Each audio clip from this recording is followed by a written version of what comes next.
السلام علیکم ورحمۃ اللہ وبرکاتہ۔ امید ہے کہ آپ حضرات خیریت سے ہوں گے۔ آئیے آج ہم جانتے ہیں کم وقت میں ولی کسے کہتے ہیں۔ مسلمان جب خوب عبادت کرتا ہے اور برے کاموں سے بچتا ہے اور دنیا کی محبت چھوڑ دیتا ہے اور حضرت محمد مصطفیٰ صلی اللہ علیہ وسلم کی تابعداری خوب کرتا ہے تو وہ اللہ کا دوست اور پیارا ہو جاتا ہے۔ ایسے شخص کو ولی کہتے ہیں۔ ولی سے کبھی کبھی ایسی باتیں بھی ہونے لگتی ہے جو اور لوگوں سے نہیں ہو سکتی۔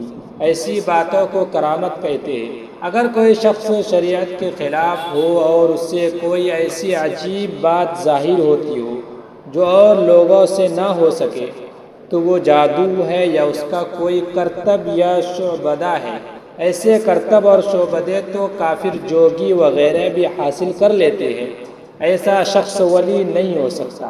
ولی لوگوں کو کبھی بعض باتیں بھید یعنی غیب کی جاگتے میں یا سوتے میں معلوم ہو جاتی ہے۔ ایسی باتوں کو کشف اور الہام کہتے ہیں۔ اگر وہ باتیں شریعت کے موافق ہو تو اچھی ہے ورنہ شیطانی جال ہے۔ ایسی باتوں کو ہرگز نہ ماننا چاہیے۔ ولی لوگ دنیا میں اللہ تعالیٰ کے بڑے مقبول اور پیارے بندے ہوتے ہیں۔ ان کی صحبت میں بیٹھنا، ان سے محبت کرنا اور ان کی عزت اور خدمت کرنا اور ان کی نصیحت پر عمل کرنا اللہ تعالیٰ کو راضی کرنا ہے، اور ان کو تکلیف دینا اور ناراض کرنا اللہ تعالیٰ کے قہر کی نشانی ہے۔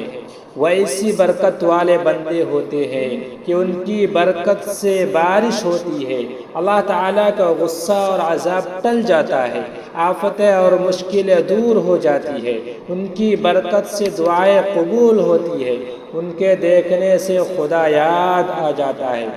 ہمیں خوب یاد رکھنا چاہیے کہ جو شخص شریعت کے خلاف ہو وہ ہرگز ولی نہیں ہو سکتا۔ اللہ تعالی ہمیں ولیوں کی قدر کرنے کی توفیق نصیب فرمائے۔ السلام علیکم ورحمۃ اللہ۔